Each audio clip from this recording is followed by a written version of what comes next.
I'm a bad boy, 'cause I don't even miss her. I'm a bad boy for breaking her heart.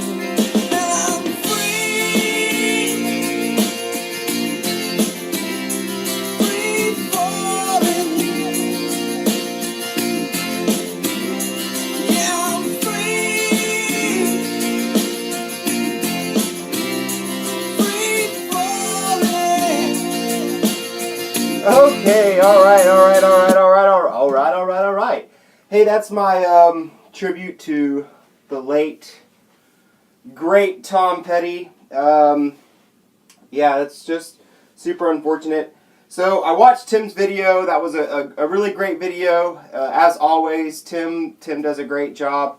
I really liked how he switched things up a little bit, because typically we kind of say the same things in each video, even though we record at different times.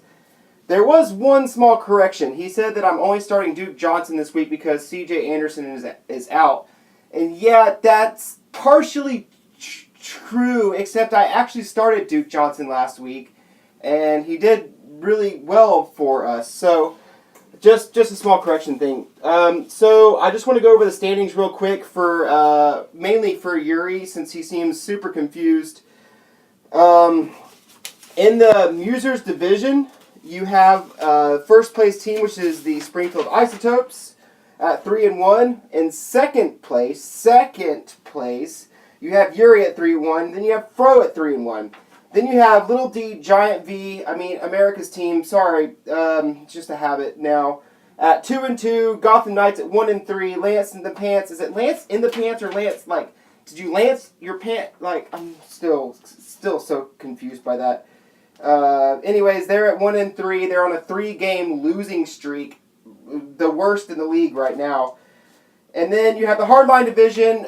You have the Experience at 3-1, the Rowdies at 3-1, Bad Boys at 2-2, Sharknadoes at 1-3, Roger Goodell at 1-3, and then you've got Voldemort at 1-3. I don't know where the voodoo is at for Voldemort this year, but it's not happening. Roger Goodell has the most points against right now at 399.6, which might explain what's kind of going on there. I think Tim had said something about Roger Goodell being the best in the league preseason, and I had him like 6th or something, so yeah, I don't know about all that. But he's also having a lot of points scored against him. Lance in the Pants, Lance in my pants, Lance in the Pants, Lance in the Pants. Ooh, yeah, I like it, Lance in my pants. He has the least points for at 302. There's only 3 teams right now in the entire league that are over 400 points.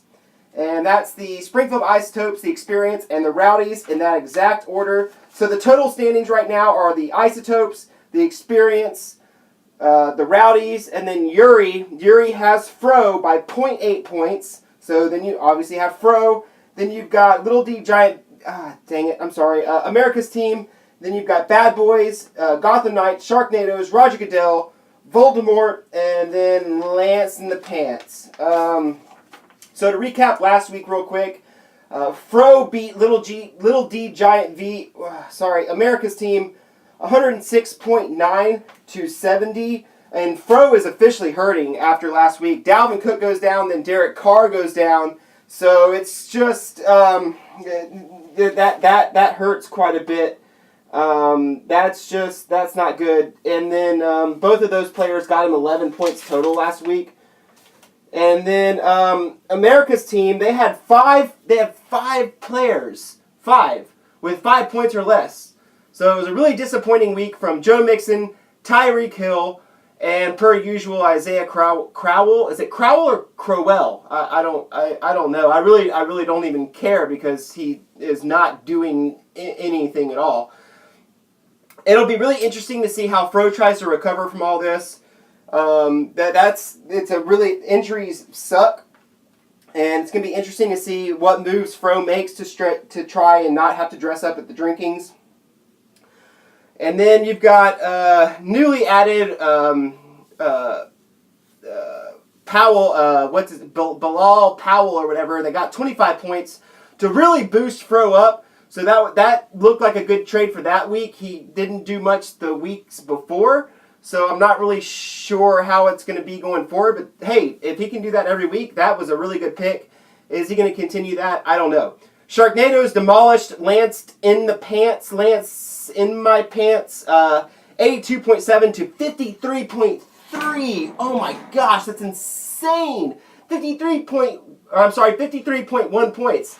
Lance, he was the worst team this week by far. He had 6 players with 5 points or less, 8 players with 6 points or less.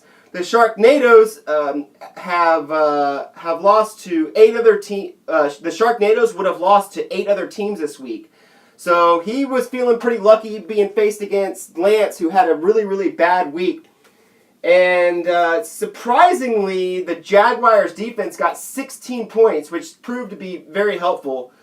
And then you've got the Springfield Isotopes, which arrested the bad boys. Bad boys! What you gonna do? What you gonna do when they come for you?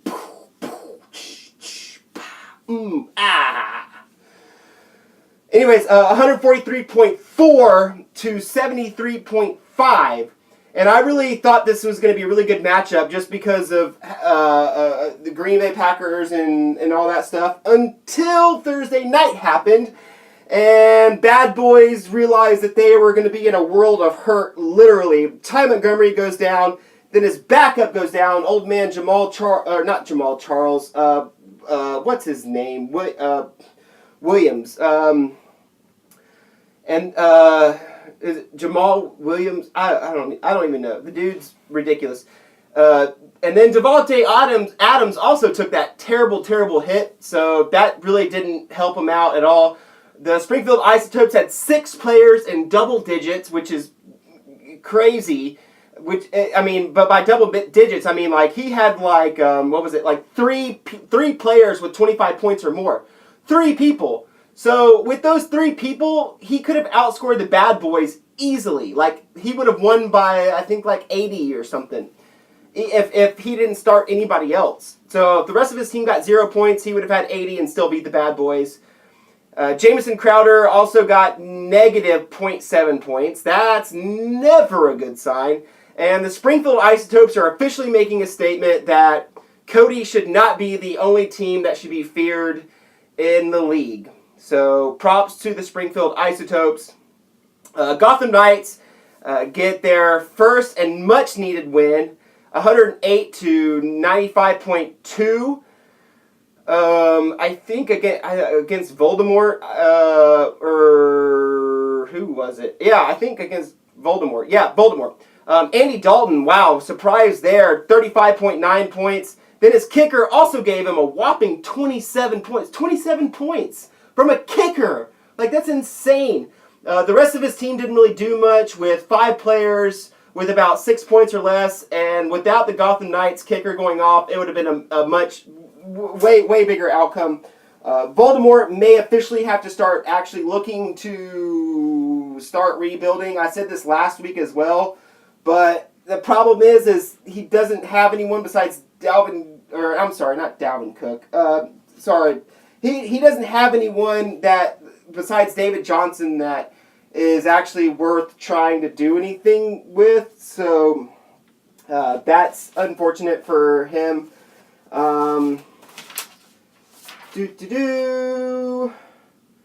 Sorry, just trying to go over my my notes here.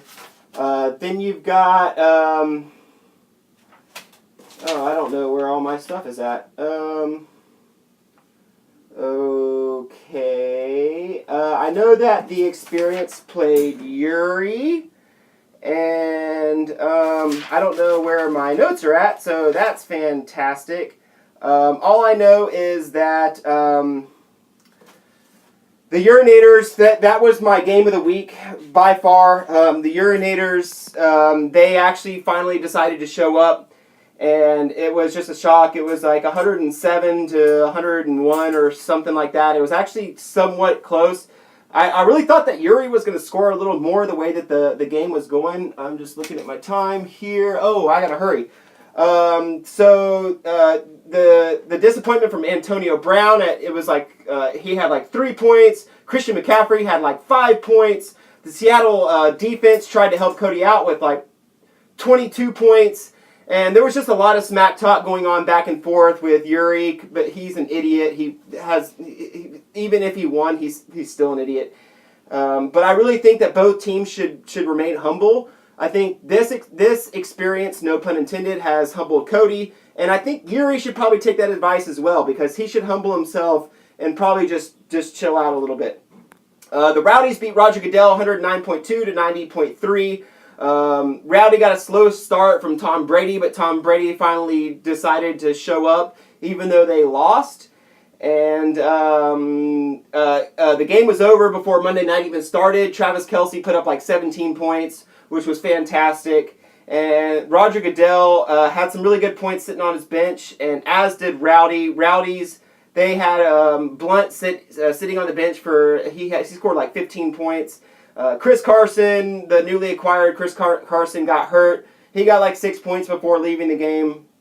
So that sucks a lot. And Roger Goodell, he was just already in a bad spot because of Thursday night he had Jordan Howard in and Cohen in, and neither one of them could really do anything. Jordan Howard finally gets the chance to drop one into the run one into the end zone with like, I don't know, 4 or 5 minutes left or something stupid like that, and gave him some extra buffer, but it really in the end, it really didn't matter. Because in the end, it doesn't really matter. Okay, so next week we've got 5 of 6 matchups that are 3 and 1 teams playing 1 and 3 teams. One matchup is 2 and 2 teams, which is America's team. Hey, I said it right. Amazing. And the bad boys, what you gonna do? What you gonna do when they come for you? I think America's team wins this. I think the bad boys are just hurting right now. Unless they're saying that Ty Montgomery's going to try to play with some sort of Kevlar vest or something stupid, which is ridiculous. It's not the playoffs. So, what? That's stupid. Roger Goodell is going to beat Yuri. I think Tim was being nice by giving Yuri five wins this year. I'm not sure about all that. I think that Yuri is going to start realizing that his schedule is a lot harder than he thinks it is. The experience is going to beat Voldemort to send them to 1 and 4. The injury bug is a hard thing to overcome, and you know I feel for you, Voldemort. Your voodoo is just not working this year. I don't know what's going on with that whole thing. Lance of the Pants is going to take advantage of a beaten-up Fro team, and that's my upset pick. I'm going to take Lance in the Pants. The Springfield Isotopes are going to run all over the Sharknadoes, but I think it's going to be a little bit closer than what we actually think it is going to be. And then I've got the Rowdies obviously beating the Knights. The Gotham Knights are hurting at running back right now, and the running back waiver wire was just a brutal thing. Devontae Freeman and Mark Ingram are on a bye week, leaving him with very, very, very, very, very, very, very, very slim pickings. But anything's possible, so who really knows? All it takes is just a few players to just go off. Okay, guys, that's all I got. So, Voldemort, you know the drill. Just give me Dez. Don't stop asking for stupid stuff. I'm not going to give you Tom Brady for Dez straight up. That's ridiculous. And anybody that's interested in Tom Brady, like Tim said, I mean, Deshaun Watson has proven to be great. So I'm also down to have 2 great quarterbacks on my roster. However, I'm very opening to listening to trades. Just don't make them stupid. I've heard a few just stupid trades.